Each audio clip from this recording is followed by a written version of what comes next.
नमस्कार दोस्तों, स्वागत है आपका हमारे आज के लेक्चर में। ये हमारा इंडियन पॉलिटी का 7वां लेक्चर है जिसे हम आज कवर करेंगे। इसमें हम देखेंगे राष्ट्रीय एकीकरण, यानी स्वतंत्रता के बाद में हमारे देश में किस प्रकार से रियासतों का विलय हुआ, जो ब्रिटिश प्रांत थे वो किस प्रकार से जुड़े, और कुछ दूसरे जो यूरोपीय कंपनियां थी या जो यूरोपीय देश थे उनके अंतर्गत जो उपनिवेश थे उनको हमने किस प्रकार से भारत संघ में मिलाया। तो हमारा आज का टॉपिक रहेगा राष्ट्रीय एकीकरण। ये आरएएस प्री और मेंस दोनों में पूछा जाता है और इसका सिलेबस भी दिया गया है। इस राष्ट्रीय एकीकरण को पढ़ने से पहले हमें जो संविधान का भाग 1 है जिसमें अनुच्छेद 1 से अनुच्छेद 4 दिए गए हैं उनके बारे में पता होना चाहिए। हालांकि ये हमारे आरएएस प्री के सिलेबस में डायरेक्ट रूप से नहीं है, लेकिन फिर भी इनको जानने के बाद हमें संसद की शक्ति है थोड़ी राज्यों के सीमाओं को बनाने की, उनको स्थापित करने की, उनको हटाने की, वो हमें देखने को मिलेगी। और इंटरव्यू के हिसाब से भी इसमें कुछ पूछा जा सकता है। तो सबसे पहले हम देखते हैं कि भारतीय संविधान के भाग 1 है उसमें क्या दिया गया है। भारत संघ और उसका राज्य क्षेत्र दिया गया है जो अनुच्छेद 1 से 4 के अंदर आता है। ठीक है दोस्तों, अब अनुच्छेद 1 है वो 3 भागों में है। अनुच्छेद 1(1), 1(2) और 1(3). अनुच्छेद 1 के 3 भाग है जिसमें 1(1) में क्या है कि इंडिया अर्थात भारत राज्यों का संघ होगा, यानी India that is Bharat shall be A union of states. अब इसका में दो आए हैं भारत के नाम, इंडिया और भारत। ये दोनों नाम देने की क्या वजह थी? जब हमारी संविधान सभा संविधान बनाने में लगी हुई थी तो उस समय सबसे पहला मत यही उठा था कि हमारे देश का नाम क्या हो। कुछ ये मानते थे कि हमारी प्राचीन संस्कृति को, परंपराओं को देखते हुए हमारे देश का नाम है वो भारत रखना चाहिए। और कुछ संविधानविद ये भी मानते थे कि जो अभी आधुनिक काल चल रहा है इसमें हमारे देश को विश्व में इंडिया के नाम से जाना जाता है। यहाँ तक कि जो संयुक्त राष्ट्र संघ है उसमें भी इंडिया के नाम से ही जाना जाता है, तो हमें हमारे देश का नाम इंडिया रखना चाहिए। तो इसमें दोनों में मतभेद हो गया। अब मैंने आपको पहले की क्लासों में बताया था कि जैसे भी कोई इसी प्रकार का मतभेद हमारी संविधान सभा में उपजता था तो वहाँ पर 2 सिद्धांतों का पालन होता था। एक होता था सर्वसम्मति, एक होता था समायोजन का सिद्धांत। अब सर्वसम्मति का सिद्धांत है वो यहाँ पर लागू नहीं हो पाया क्योंकि दोनों जो बंटे हुए लोग थे वो एक बात को मानने पर तैयार नहीं थे। इसलिए यहाँ पर समायोजन का सिद्धांत है उसको लागू करके इंडिया और भारत दोनों नामों को ही संविधान में लिख दिया गया।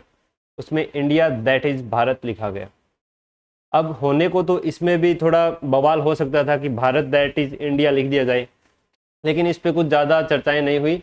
इंडिया दैट इज भारत है उसी को स्वीकार कर लिया गया, वो राज्यों का संघ होगा।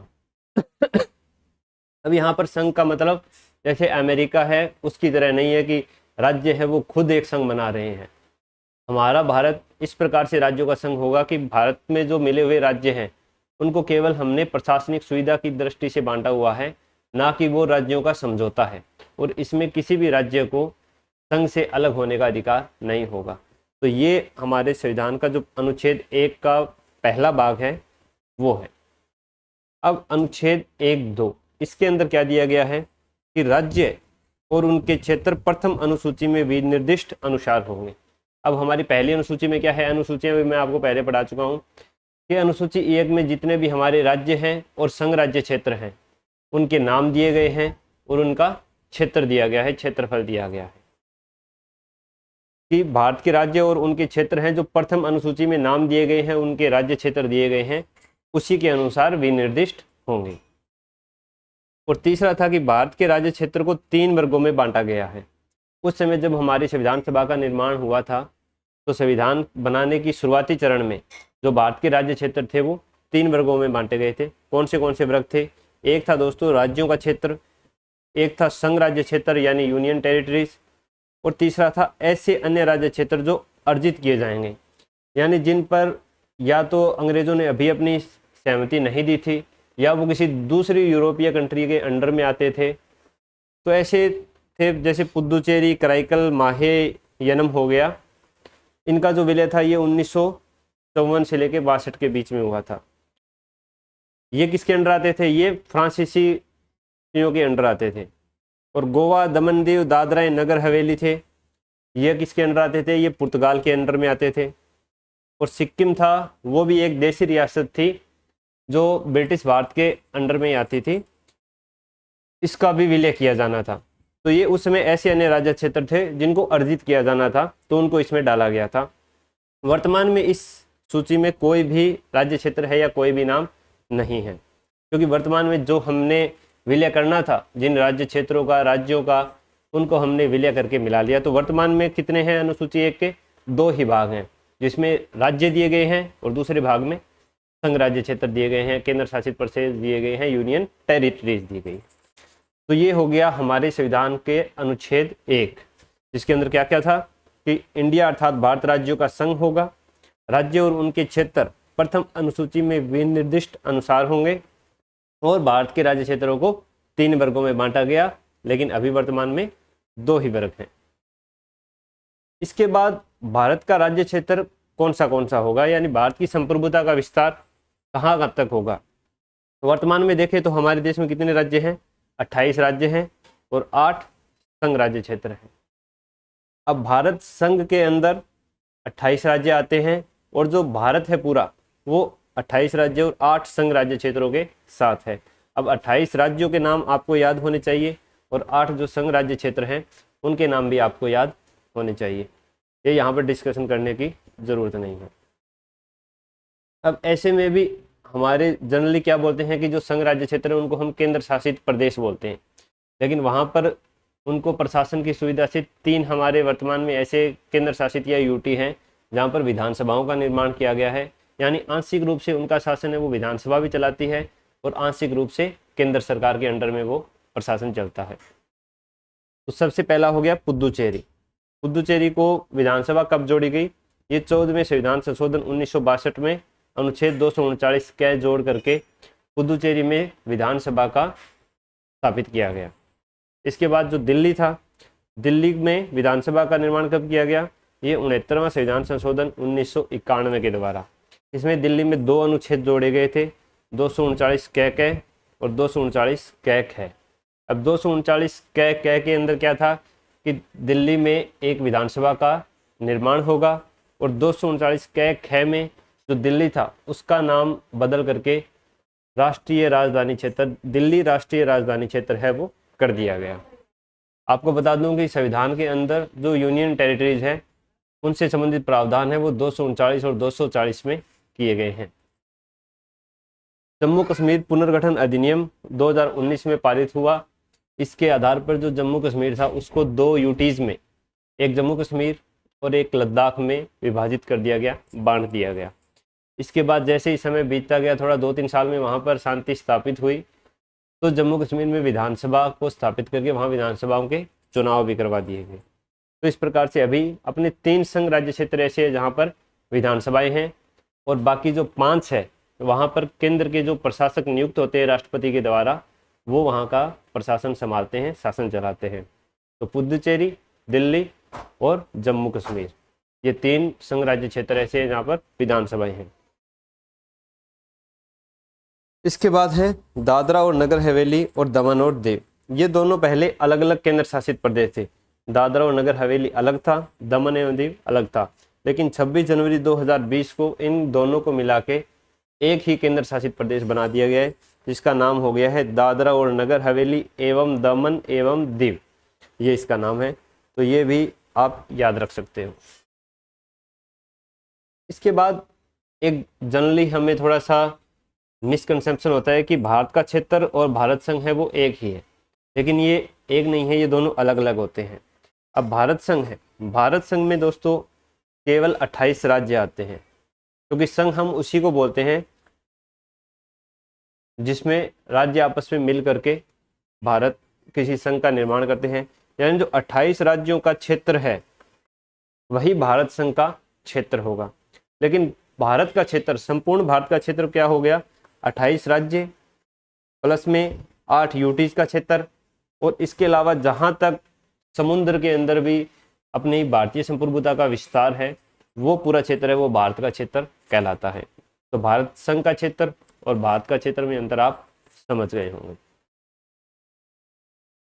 इसके बाद आता है दोस्तों अनुच्छेद 2।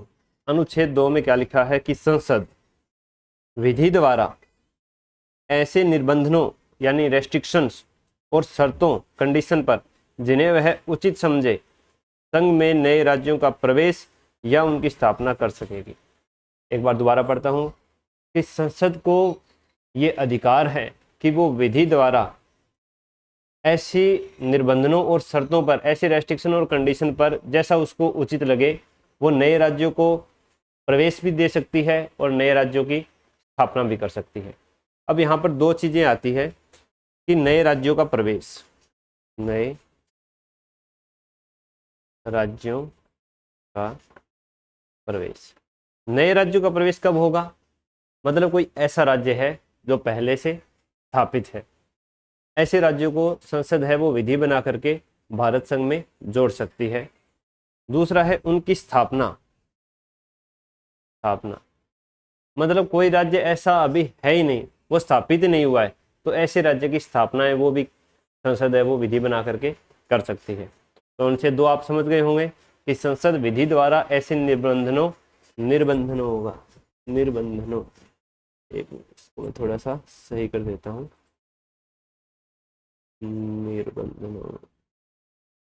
निर्बंधनों और शर्तों पर जिन्हें वह उचित समझे संघ में नए राज्यों का प्रवेश या उनकी स्थापना कर सकेगी। अब चलते हैं अनुच्छेद 3, जो संसद को राज्यों के ऊपर बहुत सारी शक्ति है वो प्रदान करता है। राज्यों का अस्तित्व संसद के ऊपर निर्भर करता है। संसद विधि द्वारा यानी संसद विधि बना करके क्या क्या कर सकती है? सबसे पहली चीज कि किसी राज्य से उसका राज्य क्षेत्र अलग करके, यानी कोई राज्य है उसका कोई भाग है वो अलग कर सकती है, अथवा दो या दो से अधिक राज्यों को मिला सकती है, या राज्यों के भागों को मिलाकर, अथवा किसी राज्य क्षेत्र को किसी राज्य के भाग के साथ मिलाकर नए राज्य का निर्माण कर सकती है। अब इसको मैं थोड़ा सा आपको समझा देता हूँ, यहाँ पेज पे यहीं समझा देता हूँ बगल में। संसद क्या क्या कर सकती है कि उसके राज्य क्षेत्र अलग करके, यानी कोई राज्य है जिसका मान लो ये क्षेत्र है, अब इसमें से इसका ये जो भाग है ये अलग कर सकती है। इसके अलावा क्या कर सकती है? दो या अधिक राज्यों को या राज्यों के भागों को मिला करके, अब ये मान लो 2 राज्य हो गए, 3 ही मान लेते हैं, ठीक है, ये 3 राज्य हो गए। अब इन तीनों राज्यों के अलग अलग भागों को जोड़ करके भी अलग राज्य का निर्माण कर सकती है, इसका अलग राज्य का निर्माण कर सकती है। इसके अलावा क्या कर सकती है कि किसी राज्य क्षेत्र को किसी राज्य के भाग के साथ मिलाकर नए राज्य का निर्माण कर सकती है। अब कोई ये राज्य हो गया और कोई ये राज्य हो गया, ये राज्य हो गए। अब अगर संसद चाहे तो विधि बना करके ये भाग है ये इस राज्य में जोड़ सकती है, तो इस प्रकार से नए राज्य का निर्माण भी कर सकती है। किसी राज्य का क्षेत्र है वो बढ़ा सकती है, किसी भी राज्य के क्षेत्र को बढ़ा सकती है, किसी राज्य का क्षेत्र है वो घटा भी सकती है, किसी राज्य की सीमाओं में परिवर्तन कर सकती है और किसी राज्य के नाम में परिवर्तन कर सकती है। तो ये 5 चीजें अनुच्छेद 3 के अंदर दी गई है कि राज्यों को संसद है वो कैसे भी चाहे, जैसे चाहे, जैसा उसका मन करे वैसे तोड़ मरोड़ करके नए राज्य का निर्माण कर सकती है। पुराने राज्य की सीमाएं उसको खत्म कर सकती है, पुराने राज्य को भी खत्म कर सकती है, उसके नाम में भी परिवर्तन कर सकती है, यानी राज्यों के साथ संसद जो चाहे वो सब कर सकती है। ये अनुच्छेद 3 है वो संसद को शक्ति देता है। और सबसे बड़ी बात जो आगे हम पढ़ने जा रहे हैं अनुच्छेद 4 में, कि संसद की ये शक्ति है वो सीमित है कि असीमित है, उसको हम देखेंगे। लेकिन इससे पहले हम देखते हैं कि अनुच्छेद 3 में कुछ संशोधन किए गए, जिसके अंदर 5वां संविधान संशोधन 1955 और 18वां संविधान संशोधन 1966 है वो महत्वपूर्ण है। जिसमें क्या कहा गया? जिसमें ये कहा गया कि अब जैसे भी संसद की शक्ति हो गई कि उनको कैसे तोड़ सकती है, मरोड़ सकती है, सब कुछ कर सकती है, तब राज्यों को ऐसा नहीं लगना चाहिए कि यार हमारा तो कुछ अस्तित्व है ही नहीं, सब कुछ है वो संसद ही है। तो इस प्रकार से क्या है कि राज्य हैं उनमें भी थोड़ा मोटिवेशन बना रहेगा। तो इसके लिए 5वें संविधान संशोधन और 18वें संविधान संशोधन में कुछ छोटे मोटे प्रावधान कर दिए, जिससे राज्यों को शक्ति तो नहीं मिली, लेकिन उनको थोड़ी सी सबूरी मिल गई कि हाँ चलो ठीक है, हम भी कुछ हैं। 5वां संविधान संशोधन था, उसमें 2 व्यवस्थाएं की गई, व्यवस्था 1 और व्यवस्था 2। पहली व्यवस्था क्या थी कि संसद, ये जो पिछले अनुच्छेद 3 में दिया गया है, इसमें किसी भी प्रकार की तोड़ा मरोड़ी करती है, यानी किसी राज्य का क्षेत्र कम करती है, ज़्यादा करती है, 2 राज्यों को मिलाती है, अलग करती है, तो उसके लिए क्या करेगी कि ऐसा विधेयक है वो राष्ट्रपति की सिफारिश से ही संसद में रखा जाएगा, यानी संसद में रखा जाएगा। राष्ट्रपति की सिफारिश से विधेयक संसद में प्रस्तुत किया जाएगा। ठीक है दोस्तों, पहली बात तो ये चीज़ हो गई कि अगर किसी भी राज्य को तोड़ा मरोड़ा जाता है, उसके भागों में परिवर्तन होता है, सीमा में परिवर्तन होता है, तो उसको राष्ट्रपति की पूर्व सहमति आवश्यक है, यानी राष्ट्रपति की सिफारिश से ही वो विधेयक है वो संसद में रखा जाना चाहिए। मतलब ये चीज़ है वो राष्ट्रपति के नॉलेज में होनी चाहिए। ठीक है, और दूसरा क्या कहा गया कि राष्ट्रपति है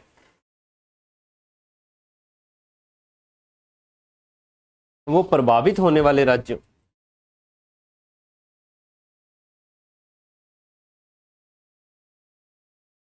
यानी अगर 2 राज्यों को जोड़ा जा रहा है तो दोनों राज्यों को, 3 राज्यों को तोड़ा मरोड़ा जा रहा है तो तीनों राज्यों को, प्रभावित होने वाले राज्यों को ये विधेयक भेज करके उनसे सलाह लेगा कि हाँ भैया आपके राज्य में ये परिवर्तन कर रहे हैं, नाम में परिवर्तन कर रहे हैं, क्षेत्र में परिवर्तन कर रहे हैं, तो आपका इस पर क्या विचार है या क्या कहना चाहते हो। प्रभावित होने वाले राज्यों के विधानमंडलों में भेजा जाएगा। विधानमंडलों में क्या जाएगा, विधेयक जाएगा, और उनसे क्या मांगी जाएगी, राय। कैसी राय, एक ऐसी राय जिसका कोई महत्व नहीं है, संसद पर कोई भी बाध्यकारी नहीं है, सिर्फ उनसे राय जानी जाएगी और इसका एक निश्चित समय है वो राज्य विधानमंडलों को दिया जाएगा। तो ये 5वां संविधान संशोधन 1955 है, जिसके अंदर 2 प्रावधान हो गए, राष्ट्रपति की सिफारिश से विधेयक है वो संसद में रखा जाएगा और संबंधित राज्यों के विधानमंडलों को वो विधेयक भेजा जाएगा राष्ट्रपति के द्वारा, जिनसे उनकी इस पर राय मांगनी जाएगी। ये हो गया 5वां संविधान संशोधन 1955।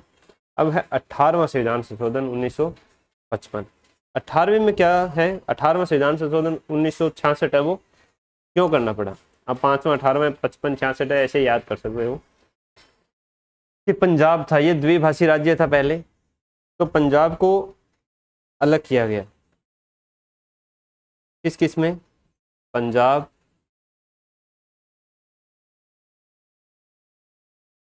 हरियाणा और चंडीगढ़। ठीक है, पंजाब को क्या बनाया, स्टेट बना दिया, हरियाणा को क्या बना दिया, स्टेट बना दिया, और चंडीगढ़ को क्या बना दिया, यूटी बना दिया। अब यहाँ पर चंडीगढ़ को जो यूटी बनाया संसद ने, वो अनुच्छेद 3 से मेल नहीं खाता है। अब अनुच्छेद 3 हम में देखें तो यहाँ पर हर जगह ये लिखा हुआ है कि किसी राज्य, किसी संघ राज्य क्षेत्र के बारे में यहाँ पर कोई जानकारी नहीं दी गई है।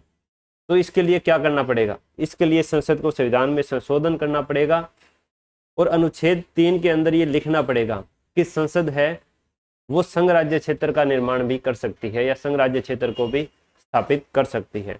इसके लिए कौन सा संविधान संशोधन लाए, 18वां संविधान संशोधन 1966। इसके लिए क्या दिया गया, इसके लिए मैं क्या बनाऊं, यहीं पर बता देता हूँ साइड में। इसमें संसद ने अनुच्छेद 3 में लिखा कि संसद को ये शक्ति है कि वो संघ राज्य क्षेत्र का निर्माण कर सकती है, और उसमें राष्ट्रपति को ये बाध्यता नहीं है या राष्ट्रपति को ये शक्ति नहीं है कि वो जो संघ राज्य क्षेत्र बन रहा है उसकी किसी भी संस्था को ये विधेयक भेजा जाए जिनसे उसको राय लेनी हो, क्योंकि राज्य में तो विधानमंडलों के पास भेजा जाता था, अब यूटी है, यूटी में विधानमंडल सभी यूटी में तो है नहीं, कोई ऐसी यूटी में नहीं जिसमें विधानमंडल है ही नहीं, तो उसमें किसी संस्था को या प्रशासक से नहीं पूछा जाएगा, उसको संसद है वो डायरेक्ट किसी भी प्रकार का चेंज है उसमें कर सकती है। तो ये हो गया हमारा अनुच्छेद 3 और उसके 2 संविधान संशोधन। यहाँ तक क्लियर हो गया। इसके बाद है कि क्या संसद के पास भारतीय राज्य क्षेत्र का कोई हिस्सा अन्य देश को अर्पित करने का अधिकार है? ये सवाल उठा था। ये सवाल कब उठा? ये सवाल उठा दोस्तों 1960 में। 1958 में क्या था कि जो भारत पाकिस्तान यानी उस समय का पूर्वी पाकिस्तान था, बांग्लादेश जिसको हम बोलते हैं, वहाँ पर एक बेरूवाड़ी संघ था। तो उनमें भारत और पाकिस्तान है वो अपनी सीमाओं को थोड़ा सही करने के लिए, बेरूवाड़ी है जो 9 वर्ग मील का क्षेत्र था एक, जिसकी जनसंख्या लगभग 12,000 थी, वो भारत को बांग्लादेश को देना था।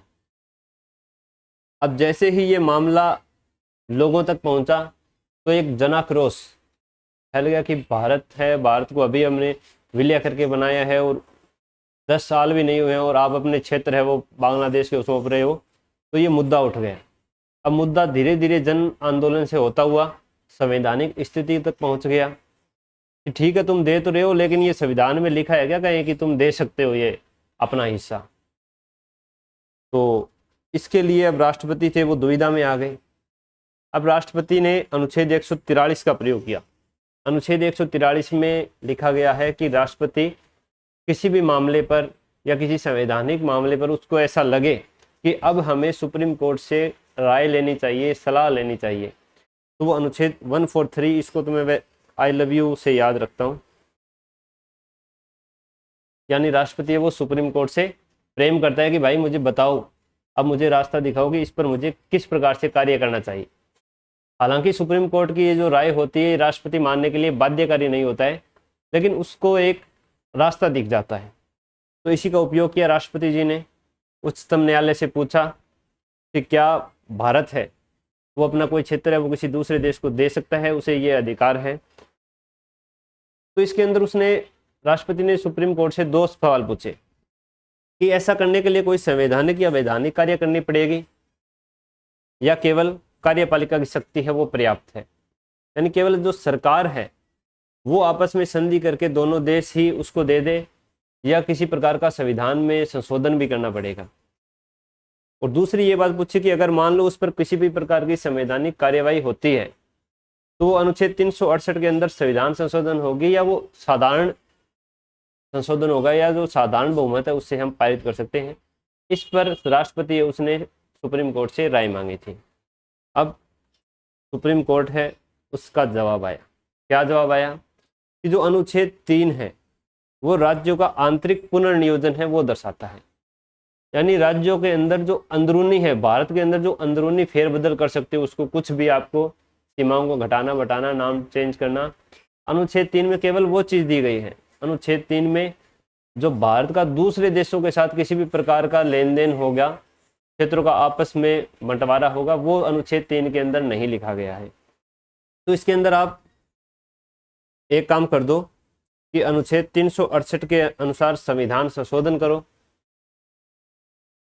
और अनुच्छेद 3 में ये लिख दो कि भारत है वो किसी दूसरे देश को कोई भी अपना क्षेत्र है वो अर्पित कर सकता है और दूसरे देश का कोई भी क्षेत्र है उसका भारत में विलय कर सकता है।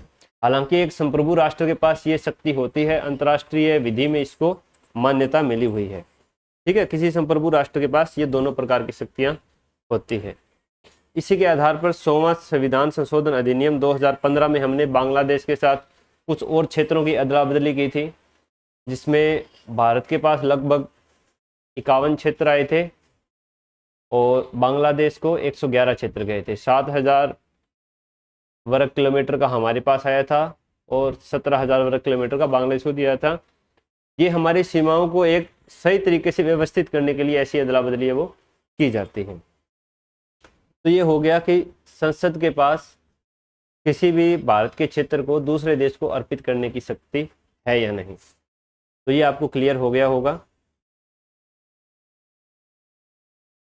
इसके बाद आता है अनुच्छेद 4। अब अनुच्छेद 4 में सीधी सी बात लिखी हुई है कि अनुच्छेद 2 और अनुच्छेद 3 के आधार पर, यानी किसी भी राज्य का निर्माण किया जाता है, किसी नए राज्य की स्थापना की जाती है, किसी नए राज्य का विलय किया जाता है, या फिर किसी भी राज्य के जो क्षेत्र हैं उनको बटाया गढ़ाया जाता है, तो उनके अनुसार अनुसूची 1 और अनुसूची 4 में परिवर्तन संविधान संशोधन नहीं होगा, वो साधारण बहुमत से पास करवाया जा सकता है। अब अनुसूची 1 और अनुसूची 4, अनुसूची 1 तो मैंने आपको बता दिया कि उसमें राज्यों के नाम, संघ राज्य क्षेत्रों के नाम और उनके क्षेत्र हैं। अनुसूची 4 में है दोस्तों कि राज्यों और संघ राज्य क्षेत्रों को जो राज्यसभा में सीटों का आवंटन है वो किया गया है अनुसूची 4 में। अनुसूची 4 में क्या है, राज्यसभा में सीटों का आवंटन। अब अनुसूची 1 और अनुसूची 4 में परिवर्तन है वो संविधान संशोधन के अंतर्गत नहीं आता है। इसके लिए किसी भी प्रकार का विशेष बहुमत है वो संसद में नहीं चाहिए, साधारण बहुमत से इसको पारित कर सकती है। अब अनुच्छेद 4 है वो भी संसद की क्या है, शक्तियों को बढ़ा दिया। केंद्र सरकार है वो राज्यों पर और ज़्यादा अपना प्रभाव रख सकती है, क्योंकि किसी भी राज्य है उसका अस्तित्व केंद्र सरकार पर ही निर्भर कर रहा है, संसद पर निर्भर कर रहा है। तो ये हो गया हमारे संविधान का भाग 1 अनुच्छेद 1 से 4, ये आपको याद हो गया होगा। अब हम आते हैं अपने आज का जो मुख्य टॉपिक है, जिसको हमने शुरू करने से पहले एक आधारभूत जो अपने संविधान के तत्व थे, संविधान के अनुच्छेद से 4, वो हमने पढ़े। अब है स्वतंत्रता के पश्चात देश के भीतर एकीकरण और पुनर्गठन। इससे पहले हम चलते हैं दोस्तों कि इस एकीकरण और पुनर्गठन की जरूरत क्यों पड़ी। अब अंग्रेज थे वो ऐसा तो नहीं है कि एकाएक आए और उनका शासन हो गया, वो एक क्रमिक प्रक्रिया थी जिनमें उन्होंने धीरे धीरे भारत में शासन स्थापित किया और क्षेत्रों को बांटते चले गए अपनी प्रशासनिक सुविधा की दृष्टि से और अपने हितों को साधने के लिए। उन्होंने उस समय जिन प्रांतों का निर्माण किया उसमें उन्होंने ये नहीं सोचा कि ये भाषा के आधार पर एक प्रांत है, संस्कृति के आधार पर एक प्रांत है, या भौगोलिकता के आधार पर एक प्रांत है। उनको जिस हिसाब से अपना हित साधने थे वैसे वैसे वो प्रांतों में विभाजन करते चले गए, और उनके प्रांतों के बीच बीच में कई बार जो अपनी देशी रियासतें थी वो भी फंस जाती थी। तो वो बहुत ही एक जटिल विभाजन था, इसको हम बोल सकते हैं कि उसमें किसी भी प्रकार की जो सुविधा की दृष्टि थी, यानी लोगों को तो कोई महत्व दिया ही नहीं गया था कि लोगों के हिसाब से वो प्रांत है वो बनाए जाएं, लोगों को सुविधा हो, बिल्कुल नहीं था। सिर्फ ब्रिटिशर्स को अपनी सुविधा की दृष्टि से उन प्रांतों को बांटा गया था।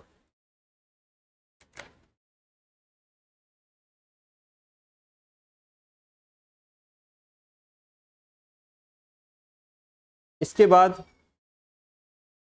सबसे बड़ी चीज क्या थी कि जो हमारा देश जैसे ही आज़ाद हुआ तो उस समय यही बात कही गई कि कोई भी चाहे देशी रियासत हो तो वो भारत में मिल सकती है या पाकिस्तान में मिल सकती है या वो स्वतंत्र रह सकती है। तो इस चीज़ ने भी काफ़ी एकीकरण के बीच में एक दीवार खड़ी कर दी थी, क्योंकि हर कोई जो देशी रियासत का राजा था वो स्वतंत्र रहना चाहता था, कोई भी अपना अधिकार था वो उस समय छोड़ना नहीं चाहता था। तो इसको एकीकरण और पुनर्गठन को हम 4 पॉइंट के अंदर समझेंगे।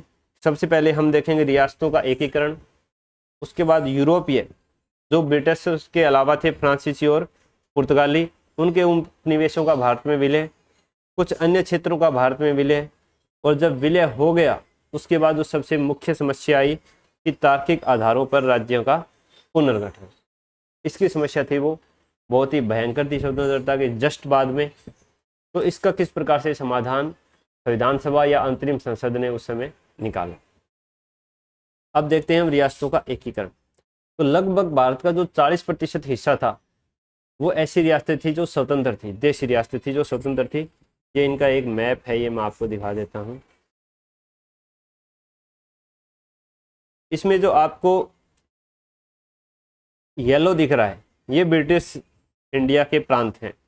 ये जितना भी दिख रहा है बलूचिस्तान हो गया, Balochistan, Punjab, Sindh, united state, Bihar, Bengal, central province, Bombay, Madras. तो आप देख सकते हो कि अंग्रेजों ने वहाँ पर अपना अधिकार था वो जमाया हुआ था, जहाँ पर उनको सुविधा थी, जो पत्तन मिले हुए थे यानी जो पोर्ट्स मिले हुए थे, और ये जो बलूचिस्तान NWFP है, ये उन्होंने अफगानिस्तान को काउंटर करने के लिए कब्जाया हुआ था, क्योंकि उस समय USSR था, वो भारत की तरफ बढ़ रहा था। आसाम, त्रिपुरा है और इधर अंडमान निकोबार है, ये उसने जापान को काउंटर करने के लिए रखे हुए थे, इन पर कब्जा किया हुआ था। और जो आपको ब्लू दिख रहा है इसके अंदर, ये सारे क्या थी, देसी रियासतें थी जो स्वतंत्र थी, जहाँ से इसको कुछ ज़्यादा फायदा नहीं हो रहा था। हैदराबाद बिल्कुल बीच में था, कोई फायदा नहीं है। राजस्थान में रेगिस्तान था, किसी भी प्रकार का विकास नहीं हुआ था। ऐसे ही बलूचिस्तान था, जम्मू कश्मीर वगैरह भी था। तो यहाँ पर जहाँ पर उनको भारत का विकास करना था, वहाँ पर उन्होंने अपना अधिकार किया ही नहीं, उनको देसी रियासतों के अंडर रखा और उन पर अपना एक संप्रभुता थी, उनके ऊपर अधिकार था। वो राजा थे, वो अंग्रेजों के अंडर में आते थे। अब आप देख रहे हो कि बीच बीच में चलते चलते कहीं पर ब्रिटिश भाग आ जा रहा है, कहीं पर बीच में देसी रियासत आ जा रही है, फिर ब्रिटिश भाग आ जा रहा है। तो इस प्रकार का ये एक बेमेल सा विभाजन था, वो अंग्रेजों ने किया हुआ था। इसको मैं कर देता हूँ ऊपर और इसको मैं मिटा देता हूँ।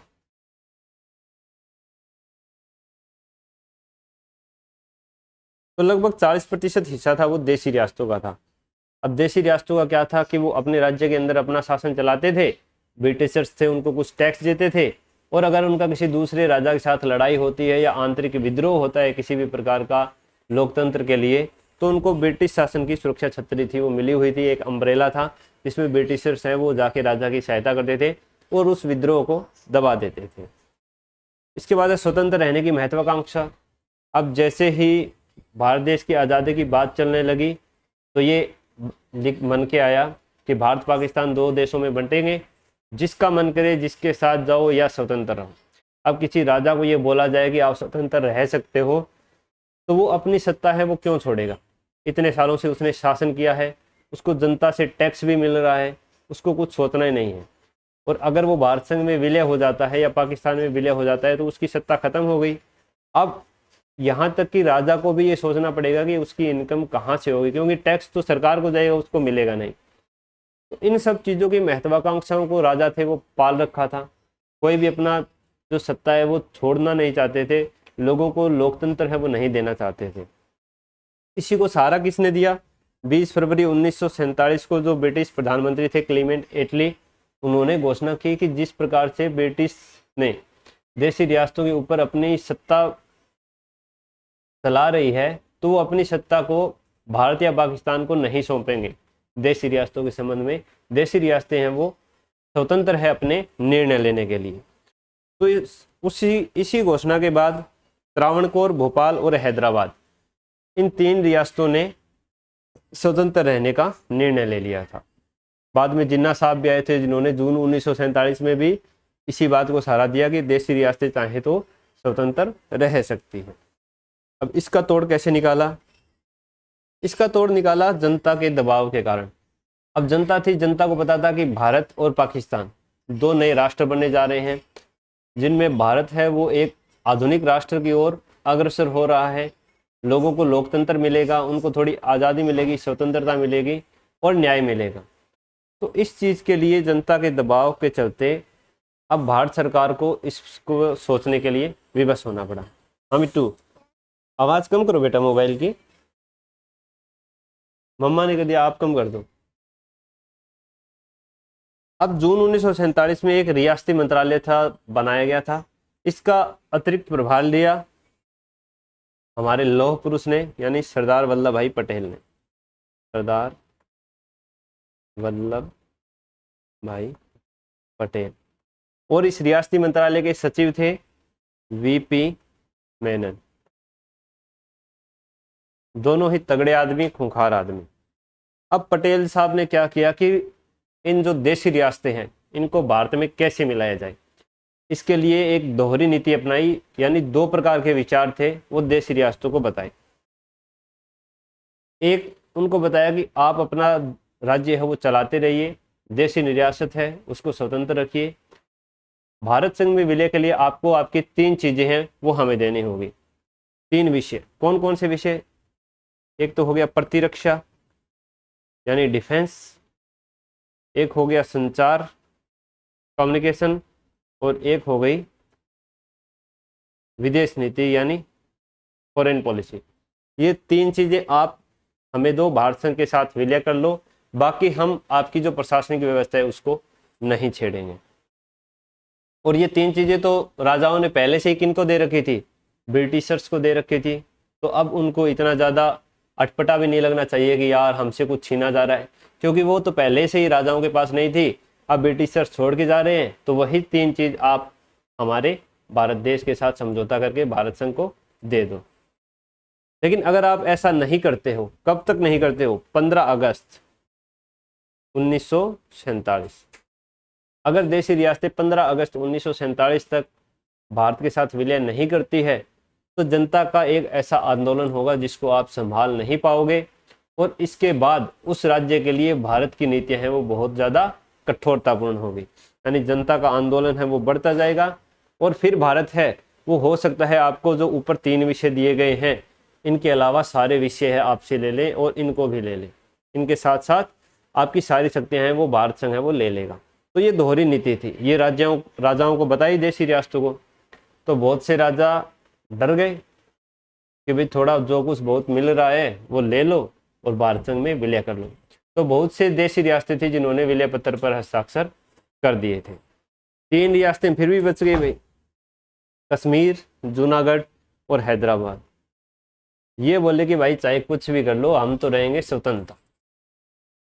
बोले सरदार पटेल बोले अच्छा चलो स्वतंत्रता भी आपकी हम बरकरार रखेंगे। तो किस प्रकार से कश्मीर, जूनागढ़ और हैदराबाद था इनका विलय भारत में हुआ वो हम देखते हैं। अब सबसे पहले हम देखते हैं कश्मीर की समस्या और समाधान। अब कश्मीर में 3 टाइप की जनसंख्या थी उस समय। सबसे ज़्यादा बहुसंख्यक थे मुस्लिम, लगभग 77%, हिंदू थे 20%, सिख एवं बौद्ध थे 2.77%। अब बौद्ध हम लद्दाख क्षेत्र हैं वहाँ पर भी बौद्ध हैं, उस समय लद्दाख क्षेत्र को भी जम्मू कश्मीर का हिस्सा मानते थे, तो इस कारण सिख एवं बौद्ध थे ये 2.77% थे। बौद्ध को मैं थोड़ा सा सही से लिख देता हूँ, ठीक है। इनका राजा कौन था, राजा एक हिंदू था, हरि सिंह साहब। अब राजा हरि सिंह था वो परेशान था, 2 चीज़ों से परेशान था ये आदमी। एक, जो भारत लोकतंत्र दे रहा था कि अगर लोगों को लोकतंत्र मिल जाएगा तो मेरी सत्ता है वो चली जाएगी।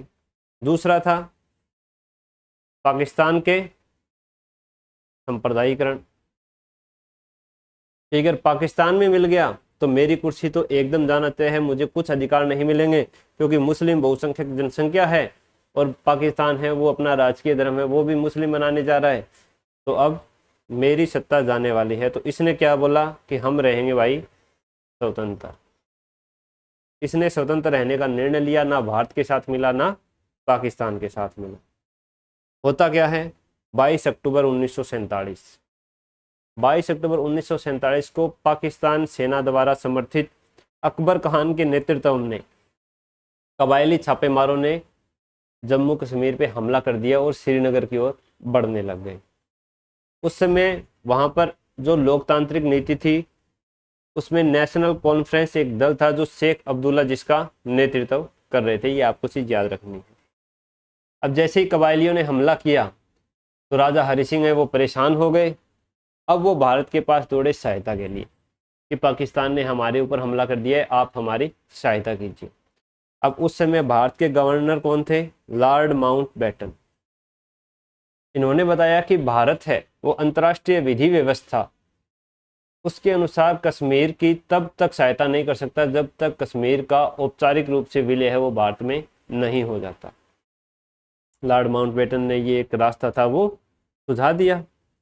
लेकिन अब नेहरू और पटेल थे, उनको पता था कि वहाँ पर बहुसंख्यक जनता है वो मुसलमान है, और हम जानबूझ करके या धोखे से कश्मीर को भारत में नहीं मिलाएंगे, वहाँ पर हमें जनता की इच्छा है उसको तरजीह देनी होगी। लेकिन इतना समय नहीं बचा था हमारे पास। उसके बाद जो कश्मीर के मुख्यमंत्री थे मेहरचंद महाजन, वो भी सहायता के लिए भारत के पास आए, लेकिन उसको भी नेहरू ने सहायता के लिए मना कर दिया। तब नेहरू ने बोला कि हमारे पास किसी लोकतांत्रिक दल का नेता है जो शेख अब्दुल्ला जी थे। अब शेख अब्दुल्ला को नेहरू जी ने बोला कि आपको हम सहायता देंगे, लेकिन इसके बाद आपको प्रशासनिक तौर पर धीरे धीरे अपनी राजनीतिक संस्थाओं का विस्तार करना है लोकतांत्रिकरण के लिए। बाद में हम जनमत संग्रह करवाएंगे और जो राजा का शासन है उसको समाप्त करना होगा, तभी हम आपकी सहायता है वो करेंगे। अब शेख अब्दुल्ला ने नेहरू जी को ये आश्वासन है वो दे दिया, आश्वासन दे दिया। इसके बाद भारत की सेना है वो श्रीनगर में पहुंची और 4 दिन में, जैसे 22 अक्टूबर को हमला हुआ था, 26 अक्टूबर 1947 को हरि सिंह ने विलय पत्र पर हस्ताक्षर कर दिए। अब जैसे ही भारतीय सेना ने उनको खदेड़ना शुरू किया तो उनको खदेड़ते खदेड़ते पीछे चले गए और लगभग जो कश्मीर का 2/3 भाग था वो भारत के कब्जे में आ गया और 1/3 भाग है वो अभी भी पाकिस्तान के पास था।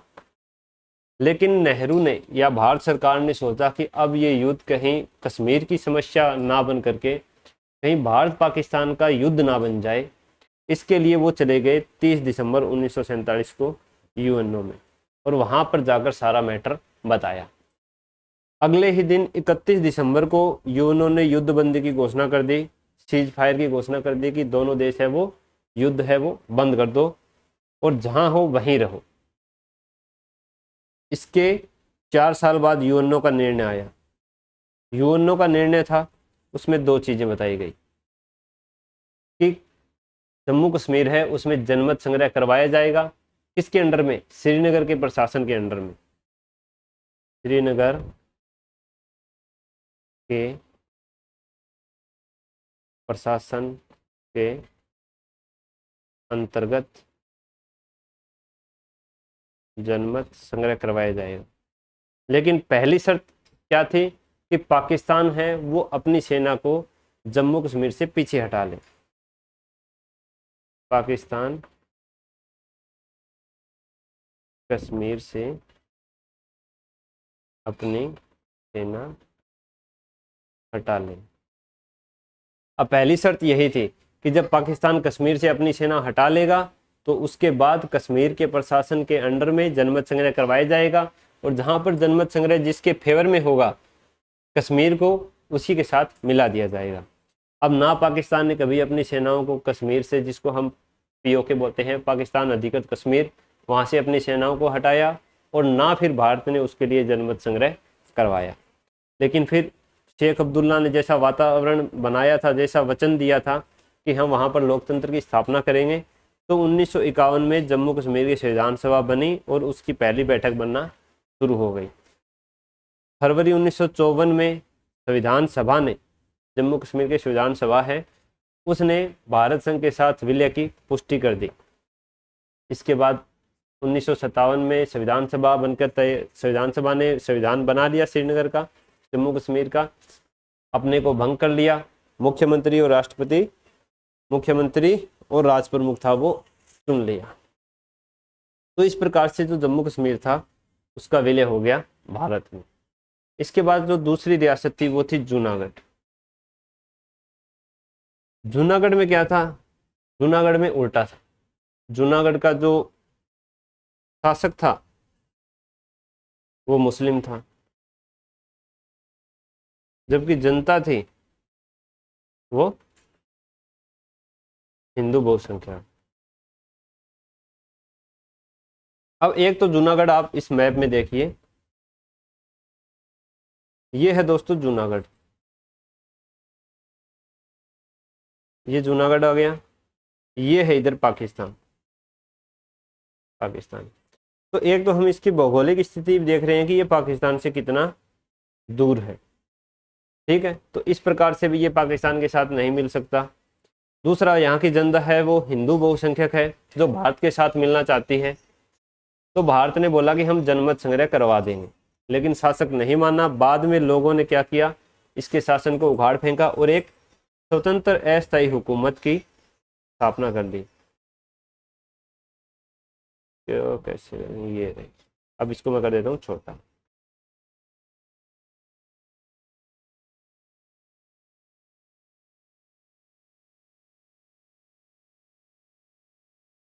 एक स्वतंत्र अस्थायी हुकूमत की, मुस्लिम, इन्होंने क्या कहा कि एक स्वतंत्र अस्थायी हुकूमत है, एक मतलब ऐसी प्रशासनिक संस्था का निर्माण कर लिया, बोल सकते हैं कि जहां पर हम लोग हैं वो खुद शासन करेंगे। तो इसके बाद ये क्या हुआ कि शासक भाग के कहाँ चला गया, पाकिस्तान। पीछे रह गए शाहनवाज भुट्टो। शाहनवाज भुट्टो जो जुल्फिकार अली भुट्टो थे, उनके पिता थे। इन्होंने 8 नवंबर 1947 को भारत सरकार को पत्र लिखा कि आप जनमत संग्रह करवाओ, और अगर जनमत संग्रह भारत के फेवर में आता है तो इसका विलय कर लो। तो भारत ने वो चीज़ स्वीकार कर ली 20 जनवरी 1948। अब जैसे ही ये पत्र आया ना, तो इसका तुरंत प्रशासन था वो भारत ने अपने हाथों में ले लिया, क्योंकि राजा चला गया था। 8 नवंबर 1947 को पत्र लिखा, 9 नवंबर 1947 से भारत ने इसका प्रशासन अपने हाथ में लिया। 20 जनवरी 1948 को जनमत संग्रह हुआ। कुल वोट पड़े 1,90,870, इसमें से पाकिस्तान के फेवर में सिर्फ 91 वोट आए थे। मतलब जनमत संग्रह भारत के फेवर में, और जूनागढ़ का अपने भारत में हो गया विलय।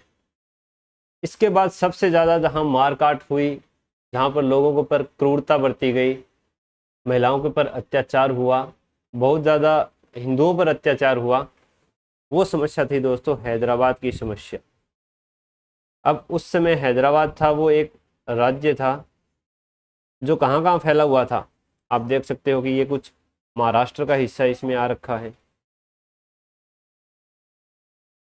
ठीक है, कर्नाटक का हिस्सा है, आंध्र प्रदेश का हिस्सा है, वर्तमान तेलंगाना का भी हिस्सा है। तो ये बहुत बड़ा राज्य था बीच के अंदर, जहाँ पर जनता क्या थी, हिंदू थी, लेकिन प्रशासक कौन था, मुस्लिम था। अब इसको बोल दिया पाकिस्तान ने कि अगर किसी भी प्रकार की समस्या आएगी तो हम तेरा साथ देंगे, तू स्वतंत्र होने का निर्णय कर ले। अब इसमें इतनी भी ताकत नहीं थी कि ये एकदम से स्वतंत्र होने का ही पूरा निर्णय कर ले। इसके लिए इसने एक थोड़ा सा प्लान बनाया। इसने भारत संघ के साथ की 29 नवंबर 1947 को यथास्थिति संधि कि हम जैसे हैं वैसे ही रहेंगे, 1 साल का हमें समय दो, हम धीरे धीरे जो राजनीतिक संस्थाएं हैं, लोकतांत्रिक संस्थाएं हैं, उनका विस्तार करेंगे, उनका विकास करेंगे, और फिर हम 1 साल के बाद हमें जैसा उचित लगेगा वैसा कर लेंगे। भारत ने बोला भाई ठीक है, आप जैसे हो वैसे रहो। लेकिन इसने राजनीतिक संस्थाओं का तो विकास किया नहीं, उल्टा इसने वहाँ पर जो हिंदू थे उन पर अत्याचार करना शुरू कर दिया। इसने एक अपनी आर्मी बनाई जिसका नाम रजाकार था, यानी वॉलेंटियर्स। वो लगभग 1.5 लाख लोगों की आर्मी थी, और उसमें सारे मुसलमान थे। वो किसके लिए काम करते थे, वो हैदराबाद को पाकिस्तान के साथ जोड़ने पे, और जो वहाँ पर शासक था उसकी सत्ता बचाए रखने के लिए काम करते थे। जो भी लोग उनकी सत्ता के खिलाफ बोलता तो उसको मार दिया जाता, काट दिया जाता। इनका एक दल भी बना हुआ था, MIM, मजलिस ए इतिहाद उल मुसलमीन, ये इस दल का नाम था। ये दल भी इसी प्रकार के से कार्य करता था। अब देखते देखते क्या हुआ कि स्थिति बद से बदतर होती चली गई, और जनता के दबाव में भारत सरकार को ये निर्णय लेना पड़ा कि अब हमें हैदराबाद में है वो घुस जाना चाहिए। 13 सितंबर 1948 को भारत ने सैन्य कार्रवाई करते हुए हैदराबाद में जो रजाकार आर्मी थी, बोल सकते हैं जो हैदराबाद की सेना थी, उनके खिलाफ मोर्चा है वो खोल दिया। अब राजा कहाँ चला गया, जहाँ सब जाते हैं, पाकिस्तान बहुत बार गया है, UN की सुरक्षा परिषद में, सिक्योरिटी काउंसिल में।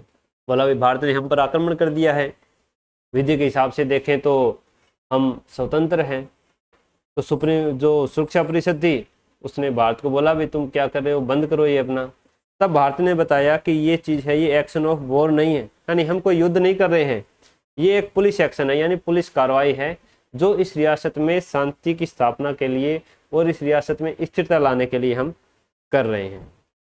इसके बाद 5 दिन के बाद 18 सितंबर 1948 को एल एंड्रूज, जो किसकी तरफ से लड़ रहे थे, हैदराबाद की तरफ से, मेजर जनरल एल एंड्रूज ने आत्मसमर्पण कर दिया मेजर जनरल GN चौधरी के सामने। और इसको भारत सरकार ने, सीक्रेट मिशन था, इसका नाम था ऑपरेशन पोलो। पोलो क्यों था कि उस समय तक भारत में जो पोलो खेलने के सबसे ज़्यादा मैदान थे वो हैदराबाद के इलाके में ही थे। 26 जनवरी 1950 को विलय कर लिया गया और जो वहाँ का शासक था उसको राज प्रमुख का पद दे दिया गया।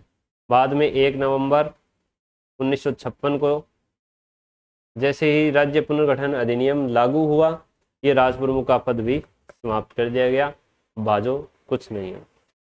इस प्रकार से हैदराबाद है वो हमारे भारत का अंग है, वो बन गया। इसके बाद आते हैं जो यूरोपीय उपनिवेश थे, उनका भारत में विलय किस प्रकार से हुआ। सबसे पहले हम देखते हैं पुर्तगाली उपनिवेशों का विलय। पुर्तगाल था वो थोड़ा चालाक था, क्योंकि एक तो सबसे पहले भारत आया था, सबसे पहले अपनी कॉलोनी उसने बसाई थी। दूसरा वो इसको अपनी शक्ति का प्रदर्शन मानता था, तो वो जो भारत में उसके उपनिवेश थे उनको छोड़ना नहीं चाहता था। ये 3 उपनिवेश थे, दमन एवं दीव, दादरा एवं नगर हवेली और गोवा। अब उसने क्या किया कि 1951 में अपने संविधान में संशोधन किया, जिसको पुर्तगाल संविधान संशोधन बोलते हैं 1951, और उसमें उसने लिख दिया कि ये जो क्षेत्र हैं दमन दीव, दादरा एवं नगर हवेली और गोवा है, ये पुर्तगाल के राज्य क्षेत्र हैं। बात तो सही कर दी भाई। अब वो क्या हो गए, संवैधानिक रूप से उसके राज्य क्षेत्र हो गए पुर्तगाल के। लेकिन 1954 में दादरा एवं नगर हवेली में जन आंदोलन छिड़ गया कि हम पुर्तगालियों के अधीन नहीं रहेंगे, हमें कहाँ होना है, हमें भारत संघ में विलय होना है। अब अगर हम देखें तो ये था दोस्तों दादरा एवं नगर हवेली।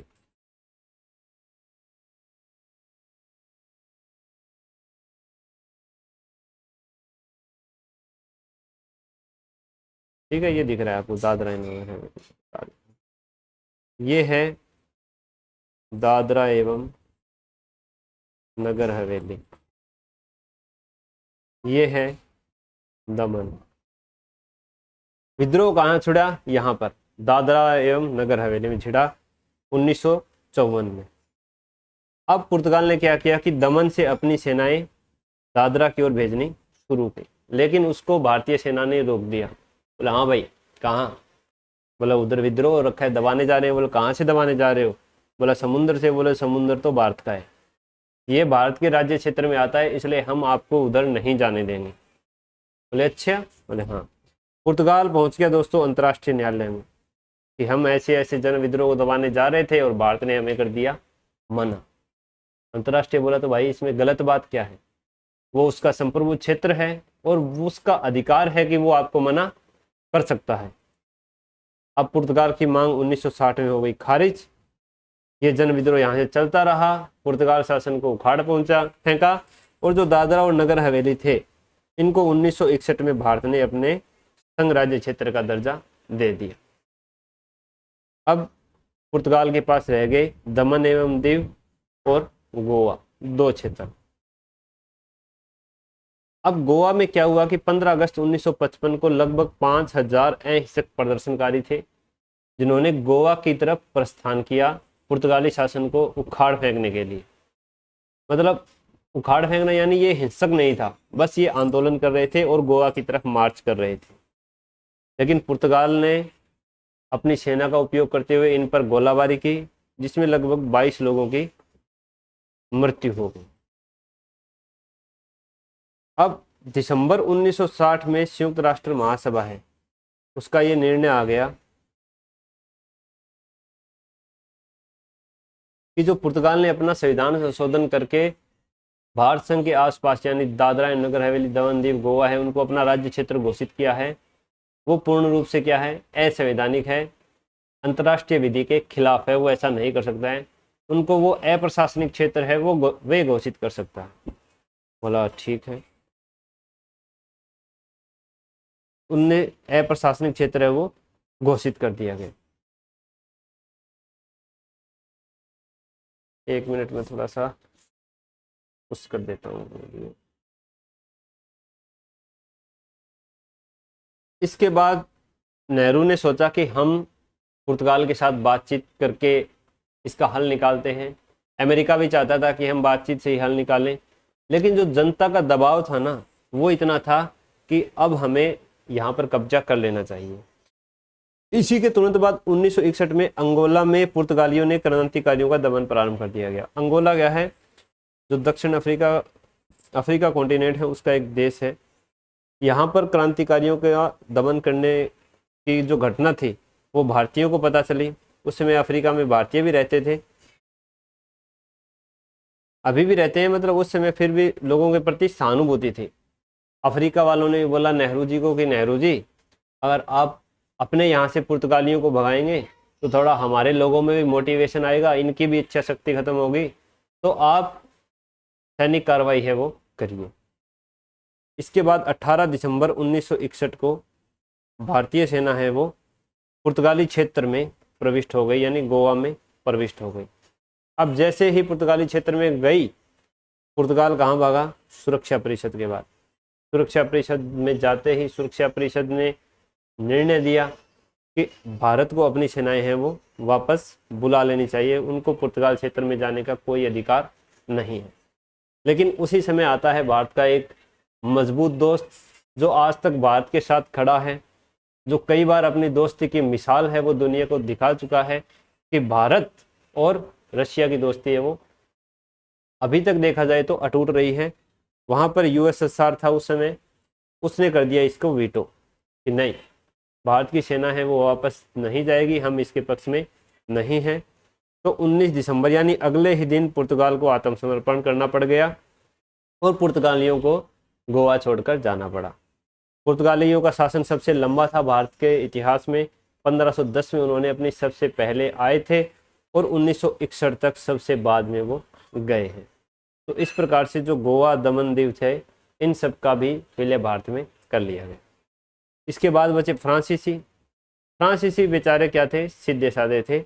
उन्होंने आपस में समझौता किया और अक्टूबर 1947 में मछलीपट्टनम, कोझिकोड, सूरत है वो भारत में मिला दिए। कुछ एक दो और भी बंदरगाह थे महाराष्ट्र में, कुछ उनकी फैक्ट्रियां थी, उनको अभी विलय है वो भारत में कर दिया गया। इसके बाद 5 चीज़ें बची थी: चंद्रनगर, यनम, माहे, कराईकल और पांडिचेरी। ये 5 चीज़ें हैं वो फ्रांसीसियों के अंडर में थी। अब चंद्रनगर को 19 जून 1949 में जनमत संग्रह करवाया गया। वहाँ पर भी भारत को भारी बहुमत मिला और 14 अगस्त 1949 को एक संधि के तहत चंद्रनगर है वो भारत में मिला लिया गया और आज ये पश्चिम बंगाल का हिस्सा है। और 2 मई 1950 को फ्रांसीसी संसद ने इस पर पुष्टि कर दी। अब ये आधिकारिक रूप से भारत का क्षेत्र हो गया। इसी प्रकार यनम, माहे, कराईकल, पांडिचेरी है। यहाँ पर क्या थे कि जो फ्रांसीसी अधिकारी थे वो अपनी शक्ति वो बरकरार रखना चाहते थे, क्योंकि मौज रखी थी इतने सालों थे। उन्होंने भी वहाँ पर जनता पर अत्याचार करना शुरू किया, लेकिन जनता उस समय इतनी जागरूक हो चुकी थी कि अब हम स्वतंत्रता लेने से पीछे नहीं हटेंगे, हमें कोई नहीं रोक सकता। तो बाद में फिर यहाँ पर भी जनमत संग्रह करवाया और 1954 में ये जनमत संग्रह संपन्न हुआ। 1956 में संधि हो गई और 1962 में इसको फ्रांसीसी संसद का अनुसमर्थन है वो मिल गया। तो ये हो गया दोस्तों यूरोपीय उपनिवेशों का भारत में विलय। अब हम देखेंगे कि कुछ अन्य क्षेत्रों का भारत में विलय कैसे हुआ। अब अन्य क्षेत्रों में क्या क्या आते हैं? अंडमान निकोबार द्वीप समूह है, लक्षद्वीप और सिक्किम। ये तीनों क्षेत्र भारत में किस प्रकार से विलय हुए? सबसे पहले देखते हैं अंडमान और निकोबार।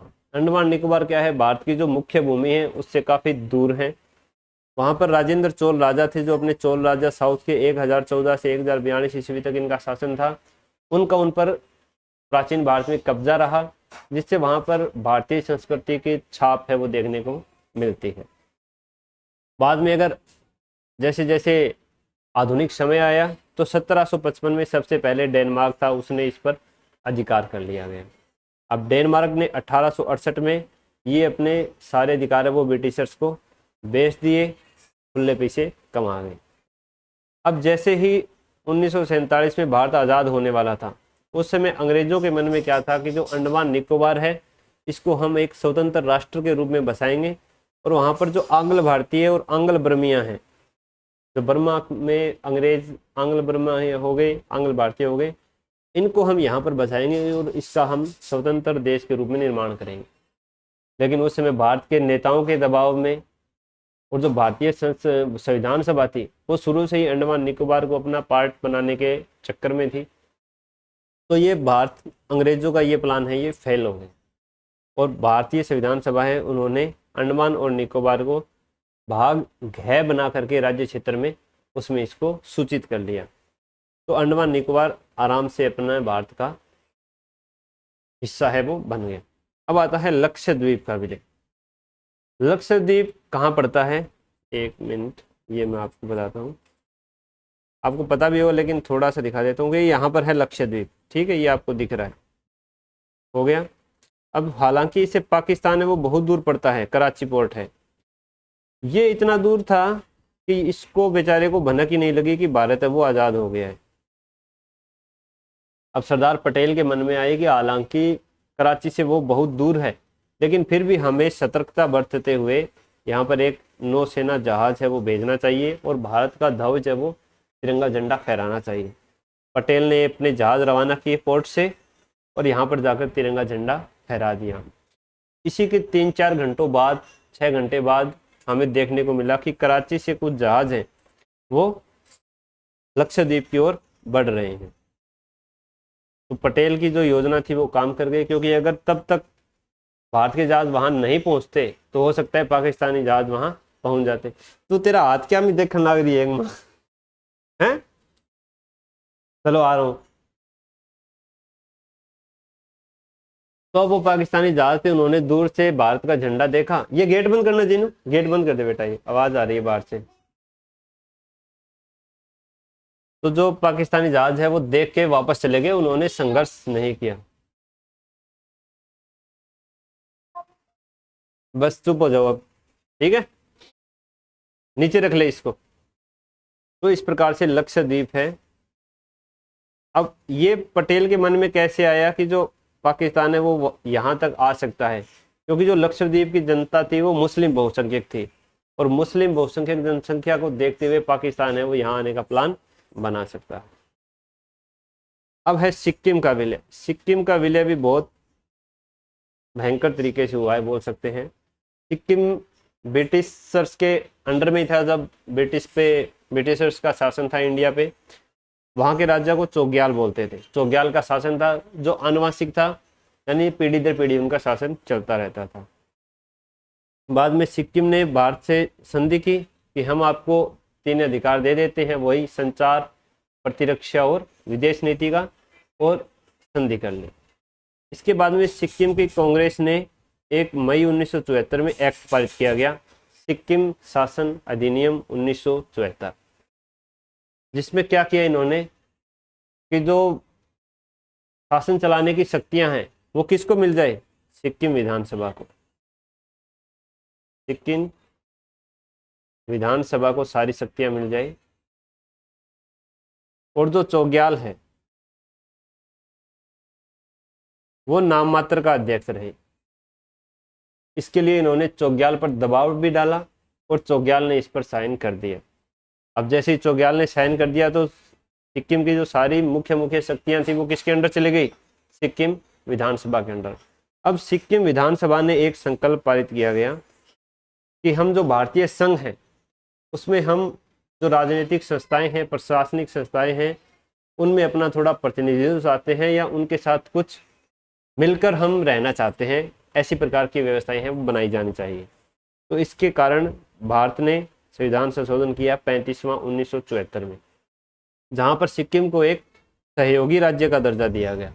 अब सहयोगी राज्य का दर्जा देने के बाद उनको क्या मिला कि सिक्किम से 2-2 प्रतिनिधि लोकसभा और राज्यसभा के लिए भारतीय संसद में चुने जाएंगे या आएंगे, जिनको राष्ट्रपति और उपराष्ट्रपति के चुनावों में वोट डालने का अधिकार नहीं होगा। बाकी सारे वही अधिकार होंगे जो भारतीय संसद के सांसदों के पास हैं, ठीक है। यानी वो सिर्फ राष्ट्रपति और उपराष्ट्रपति के चुनाव में वोट नहीं डालेंगे, बाकी सारे सांसदों को जो अधिकार मिलते हैं वो उनको मिलेंगे, 2-2 प्रतिनिधि लोकसभा और राज्यसभा के लिए। तो सिक्किम की अवशिष्ट शक्तियां हैं, यानी जो अनुसूची 7 में सूचियां दी गई है, राज्य सूची, संघ सूची और समवर्ती सूची, उसमें सिक्किम की जो अवशिष्ट शक्तियां होगी वो सारे सिक्किम राज्य को मिलेगी। बाकी राज्यों के लिए क्या है कि अवशिष्ट शक्तियां केंद्र को दी गई है, संघ सूची में है, लेकिन सिक्किम के संदर्भ में ये था उस समय कि वो सिक्किम के पास रहेगी। सिक्किम के जो नागरिक हैं वो भारतीय शिक्षण संस्थाओं में, राजनीतिक संस्थाओं में और अखिल भारतीय सेवाओं में भाग ले सकते हैं। तो ये सिक्किम को सहयोगी राज्य का दर्जा दिया गया और ये प्रावधान किए गए। इसके बाद चोग्याल भाग गया अंतर्राष्ट्रीय संस्थाओं में, वही अंतर्राष्ट्रीय न्यायालय, यूएनओ और के। तो इससे क्या हो गई, वहां की जनता है वो भी गुस्सा हो गई और जो विधानसभा के सदस्य थे वो भी गुस्सा हो गए। उन्होंने 10 अप्रैल को एक नियम कानून पारित करके और चोग्याल का जो शासन था, चोग्याल का शासन था वो पूर्णतः समाप्त कर दिया। चल भाई तेरा कोई काम नहीं है।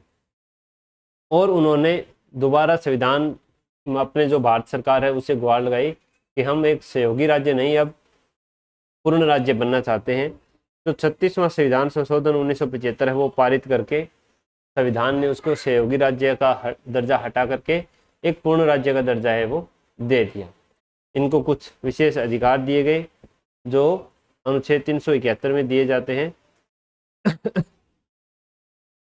और सिक्किम है वो भारत का राज्य बन गया। अब जैसे ही 35वां संविधान संशोधन में सिक्किम को सहयोगी राज्य बनाया गया तो कुछ जो अपने राजनीतिक विद थे उन्होंने संसद की आलोचना की कि हमारे संविधान में कहीं भी सहयोगी राज्य की परिभाषा है वो नहीं दी गई है, ना ही कहीं पर यह लिखा गया है कि उसको हम सहयोगी राज्य बना सकते हैं। क्योंकि जो अपने अनुच्छेद थे जो हमने शुरू में पढ़े थे वो यही था कि हमारे देश में 3 प्रकार के राज्य क्षेत्र होंगे, जो राज्यों का क्षेत्र, संघ राज्यों का क्षेत्र और अन्य राज्य क्षेत्र। सहयोगी राज्य क्षेत्र का इसमें वर्णन कहीं भी नहीं दिया गया। लेकिन बाद में तुरंत ही अगले साल जब अपना 36वां संविधान संशोधन पारित करके उसको मिला लिया गया तो ये बातें क्या हो गई, धरी की धरी रह गई और मामला कहाँ मिट्टी में मिल गया। ठीक है। अब इसके बाद मुख्य समस्या आई कि हमारा देश आज़ाद हो गया, अंतरिम सरकार बन गई, तो तार्किक आधारों पर राज्य का पुनर्गठन। अब जैसा मैं आपको बता चुका हूँ कि अंग्रेजों ने प्रांत है वो इसी प्रकार से बनाए सके कि उनके हित हैं वो प्रभावित ना हो और उनको प्रशासनिक सुविधा रहे। लोगों की उसमें सुविधा को ध्यान में नहीं रखा गया था। शुरू में जो हमारे क्रांतिकारी थे, नेता थे, वो ब्रिटिश सरकार से यही गुहार लगाते थे कि जो प्रांत है उनको भाषा और संस्कृति के आधार पर बनाया जाए, लेकिन अंग्रेजों ने ये बात नहीं मानी। कांग्रेस था, उन्होंने भी 1919 के बाद जैसे ही जन आंदोलन में लोगों का रुझान देखा तो 1921 में कांग्रेस ने का जो अपना संविधान था उसमें इन्होंने चेंज किया और उसकी जो क्षेत्रीय शाखाएं थी उनको भाषाई आधार पर पुनर्गठित किया कि अलग स्टेट और भाषा के आधार पर यहाँ पर ये क्षेत्रीय कांग्रेस की संस्था है वो काम करेगी। लेकिन जैसे ही स्वतंत्रता मिली भारत को तो वहाँ पर एक चोट थी वो भारतीय नेताओं को लगी कि जिसका मुद्दा हम अंग्रेजों से रखते हुए आ रहे थे कि भाषाई आधार पर राज्यों का पुनर्गठन करो, अब वही बात हमसे जनता कह रही है तो हम उसे नहीं कर सकते हैं। क्यों नहीं कर सकते हैं कि एक तो भारत का विभाजन हो चुका था, इतने सांप्रदायिक दंगे भड़क रहे थे कि देश की एकता और अखंडता थी वो खतरे में थी। अब नया नया देश बना था तो उस समय प्रशासनिक दृष्टि से सभी कुछ चेंज करना और वहाँ पर प्रशासन में बदलाव लाना ये भी संभव नहीं था। इससे जो हमारे देश का आर्थिक विकास होना था वो भी प्रभावित हो जाता। तो उन्होंने सोचा कि हम इसको अभी टाल देते हैं। संविधान सभा थी, वहाँ पर भी इस विषय पर चर्चा हुई, लेकिन उस समय की स्थितियों को देखते हुए संविधान सभा ने भी यही निर्णय लिया कि हम जो राज्यों के प्रावधान हैं उसमें भाषाई आधार पर जो राज्य बनाने हैं उसके सिद्धांत को अभी नहीं लिखेंगे। लेकिन लोगों की मांग है वो बार बार उठती रही। तो नेहरू और जो अपनी अंतरिम संसद थी, बाद में चुनाव भी हो गए, तो उन्होंने सोचा कि हमें अब लोगों की मांगों को पूरी तरह नहीं दबाया जाना चाहिए, इनके लिए कुछ व्यवस्था की जाए। सॉरी रे, नाम तो कौन लगी होगी। तो सबसे पहले जो राज्य पुनर्गठन के 3 आयोग हैं वो हमें जानने हैं। एक है दर आयोग, इसको धर आयोग भी बोलते हैं और अंग्रेजी में है इसका डार कमीशन। अब डार दर धर जो भी है आपके एमसीक्यू में आए या पूछे, आप इसको समझ जाना। ये संविधान सभा ने ही बनाया था, संविधान सभा ने। इसके बाद जेवीपी समिति बनी और उसके बाद राज्य पुनर्गठन आयोग बना। इनको हम डिटेल में जानते हैं। अब ये मैंने बता दिया कि अंग्रेजों ने प्रांतों को उसी हिसाब से बनाया था और जो संविधानविद थे वही जानते थे कि लोकतंत्र है वो तभी लोगों को यथार्थ लगेगा जब वो राजनीतिक और प्रशासनिक संस्थाएं हैं वो उन्हीं की भाषा में कार्य करें। लेकिन आज़ादी के बाद संविधान सभा ने नए सिरे सोचना प्रारंभ किया और 1949 में उन्होंने 4 प्रकार के राज्य थे वो बनाए थे, कै, ख, ग और घ। कै में क्या था, मैं इधर बता देता हूँ, लिखा नहीं है। कै में थे जो ब्रिटिश प्रांत थे, वो ब्रिटिश प्रांतों को उन्होंने कै सूची में लिखा। ख में थी बड़ी रियासतें, जैसे हैदराबाद हो गई। ग में थी दोस्तों छोटी रियासतें और जो ब्रिटेन के जो आयुक्तों के अधीन प्रांत होते थे, चीफ कमिश्नरेट टेरिटरीज बोलते हैं ना, आयुक्त के अधीन प्रांत। और घ में जो क्षेत्र अर्जित किए जाने हैं, जो क्षेत्र अर्जित किए गए। तो ये 4 राज्यों की सूची थी जो संविधान सभा में 1949 में थी। ठीक है, इनमें भाषा के आधार पर किसी भी प्रकार का विभाजन है वो नहीं देख सकते। इसके बाद संविधान सभा ने 1948 में ही एक दर आयोग था, ये किन के नेतृत्व में हुआ, एस के दर के नेतृत्व में ये बनाया कि आप है वो थोड़ा सा देखो कि भाषा के आधार पर राज्यों का निर्माण है वो वांछनीय है या नहीं, मतलब ये सही रहेगा कि नहीं सही रहेगा, इसका हम ऐसे ही चर्चा कर रहे हैं या वास्तव में कुछ इनसे आउटपुट निकलेगा। तो दर आयोग है उसने अपनी रिपोर्ट प्रकाशित की और उन्होंने बताया कि भाषाई आधार पर राज्यों का गठन है वो नहीं होना चाहिए। अभी हमें देश की एकता और अखंडता को ध्यान में रखते हुए देश के आर्थिक विकास पर ध्यान देना चाहिए। तो इसको संविधान सभाओं ने संविधान में लागू नहीं किया, लेकिन जन आक्रोश बढ़ता रहा और दिसंबर 1948 में जेवीपी समिति है इसका निर्माण किया गया। अब जेवीपी समिति है इसमें ये 3 लोग थे, कौन कौन, पंडित जवाहरलाल नेहरू, सरदार वल्लभ भाई पटेल और पटाभी सीतारमैया। इन तीनों लोगों के अंडर में ये जेवीपी समिति बनी और इनको डिटेल में डिस्कशन करना था कि क्या भाषाई आधार पर राज्यों का गठन किया जाना चाहिए। इस समिति ने अपनी रिपोर्ट 1949 को प्रकाशित की, जिसमें इन्होंने कहा कि भाषाई आधार पर अभी भी राज्यों का पुनर्गठन है वो नहीं किया जाना चाहिए। फिर भी अगर ज़्यादा समस्या आती है तो हम आंध्र प्रदेश को अलग राज्य का दर्जा दे सकते हैं, वो भी तब अगर ये मद्रास शहर ना ले, यानी मद्रास शहर को छोड़कर बाकी हम आंध्र प्रदेश राज्य है वो बना सकते हैं। लेकिन तब जो आंध्र प्रदेश में जो जन आंदोलन चल रहा था गठन के लिए वो और ज़्यादा बढ़ गया और 19 अक्टूबर 1952 को एक कांग्रेसी कार्यकर्ता थे, स्वतंत्रता सेनानी थे, पोट्टी श्री रामुलु, उन्होंने आमरण अनशन है वो प्रारंभ कर दिया गया।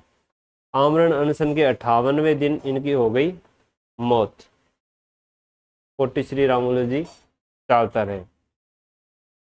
तो उसके बाद फिर दंगे भड़क गए, आगजनी हो गई, तोड़फोड़ हुई। तो सरकार को लगा कि यह मामला है वो हाथों से जा रहा है। तो 1 अक्टूबर 1953 को, उसी समय उसके 3 दिन बाद, मौत के 3 दिन बाद इन्होंने घोषणा कर दी कि हम आंध्र प्रदेश को नए राजा बनाएंगे और 1 अक्टूबर 1963 से आंध्र प्रदेश है वो अस्तित्व में आ गया। ठीक है, तो ये थी जेवीपी समिति। लेकिन जैसे ही आंध्र प्रदेश को नए राज्य का दर्जा मिला तो जो बाकी लोग अपने राज्यों के गठन की मांग कर रहे थे उनको इससे प्रोत्साहन मिला, मोटिवेट हो गए, बोल देखो आंध्र प्रदेश वालों ने ले लिया, हम भी आमरण अनशन प्रारंभ करते हैं। जगह जगह क्या हुआ, भाषाई आधार पर राज्यों की मांगे है वो उठने लग गई। अब नेहरू जी ने सोचा कि ऐसे तो हम जनता की मांग को दबा नहीं सकते हैं, क्योंकि जनता तो 200-300 सालों से 400 सालों से अपनी जो स्वतंत्रता है उसको दबाती हुई आई है, उनके जो विचार हैं, अभिव्यक्ति है वो दबी हुई ही थी।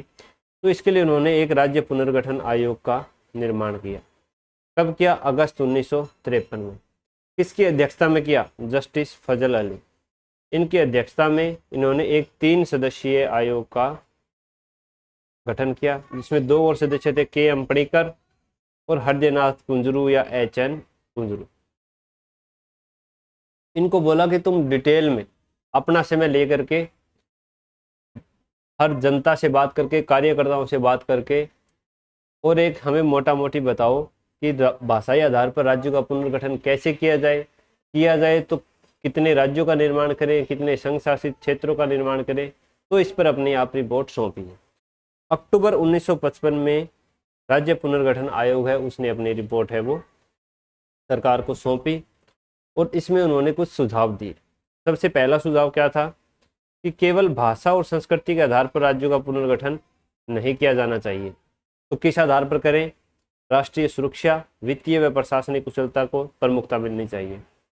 कि ठीक है, आप भाषा और संस्कृति के आधार पर राज्यों का पुनर्गठन कर सकते हो, लेकिन केवल एक यही मत नहीं होना चाहिए कि हम भाषा और संस्कृति के हिसाब से ही करेंगे। राष्ट्रीय सुरक्षा को ध्यान में रखना है, प्रशासनिक व्यवस्था को ध्यान में रखना है, इसको प्रमुखता मिलनी चाहिए। दूसरा, उन्होंने बताया कि भाषा के आधार पर राज्यों का पुनर्गठन है वो व्यवहारिक नहीं है। हम ऐसा नहीं है कि एक भाषा का एक राज्य बना दें, एक भाषा का एक राज्य बना दें। ऐसे बनाओगे तो हमारे देश के बहुत से टुकड़े हो जाएंगे, क्योंकि इतने प्रकार की भाषा है भारत में। तो ये तर्क क्या है, सही नहीं है। क्यों सही नहीं है? कि जैसे कोई राज्य बना, जैसे हमने ये राज्य बनाया और ये राज्य बनाया, अब इस राज्य के में लोग एक भाषा के हैं, इस राज्य में लोग एक भाषा के हैं, ठीक है। तो ऐसा तो नहीं है ना कि यहाँ वाले जो लोग होंगे वो क्या होंगे, मिश्रित भाषा होगी, क्योंकि भाषाएं हैं वो बदलती रहती हैं। जैसे अपने राजस्थानी में एक कहावत भी है ना, मुझे सही से याद नहीं है, हो सकता है मैं गलत हूँ तो आप मुझे करेक्ट कर देना, कि 4 कोस पर पानी बदले 10 कोस पर वाणी, ऐसे है कुछ। इसमें जो कोस है, कितने 4 कोस है कि 10 कोस है, ये गलत है मुझे पता है, तो आप कमेंट में बता सकते हो, ठीक है। तो वो वहाँ मिश्रित भाषा होगी। तो इसी प्रकार से एक कोई स्पष्ट विभाजन देखा नहीं है कि इस लाइन से इधर एक भाषा के रहते हैं, इस लाइन से एक उधर भाषा के रहते हैं। वो वहाँ पर जो मिक्सचर है भाषाओं का वो होता रहता है। तो ये इस प्रकार से राज्य बनाना है वो असंभव है। तो बोला कैसे हो? बोला तो इसका तोड़ ये है कि जहाँ पर 70% से ज़्यादा लोग एक भाषा वाले होंगे एक क्षेत्र में, उसको हम एक राज्य है वो घोषित कर सकते हैं। बाकी अगर थोड़ी थोड़ी कोई भाषाएं बोली जा रही हो तो चलो कोई बात नहीं।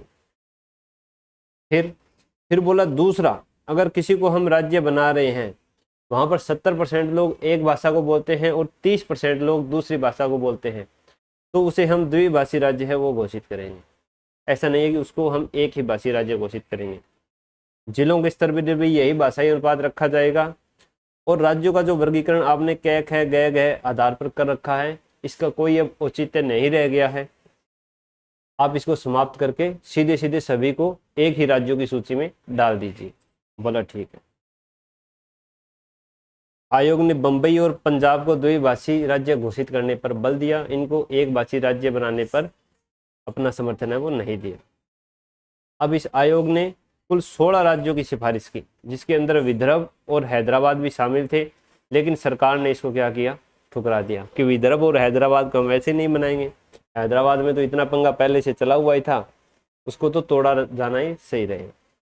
और इन्होंने बताया कि 3 आप संघ राज्य क्षेत्र बनाओ, दिल्ली, मणिपुर और अंडमान। लेकिन इसकी जगह पर केंद्र सरकार ने कितने केंद्र शासित प्रदेश बना दिए?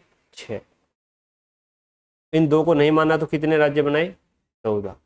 तो ये था राज्य पुनर्गठन आयोग की रिपोर्ट और उनकी अनुशंसाएं जो केंद्र सरकार को सौंपी गई। अब इसमें एक मुख्य मुद्दा ये उठता था कि ठीक है, हमने भाषाई आधार पर राज्य तो बना दिए, लेकिन वहाँ पर ऐसा भी होगा कि कुछ अल्पसंख्यक भी होंगे, भाषाई अल्पसंख्यक होंगे, जिनको वो भाषा नहीं दूसरी भाषा आती होगी, तो उनके अधिकारों की सुरक्षा किस प्रकार से होगी? तो उन्होंने बताया कि जैसा हमने आपको बता ही दिया कि अगर 30% हो या 30% से ज़्यादा हो तो दूसरी भाषा को भी समतुल्य दर्जा मिलना चाहिए। और अगर ये 15 से 20% हो तो उस राज्य के जितने नियम, कानून, आदेश या गजट में प्रकाशित होते हैं वो उस भाषा में भी प्रकाशित होंगे। और जो भाषाई अल्पसंख्यक हैं वो केंद्र सरकार को, अपने राज्य सरकार को, सरकारी संस्थाओं में आवेदन या प्रस्तुति देने के लिए अपनी भाषा का प्रयोग करेगी, चाहे वह भाषा 8वीं अनुसूची में है या नहीं। उस भाषा का 8वीं अनुसूची में होना आवश्यक नहीं है।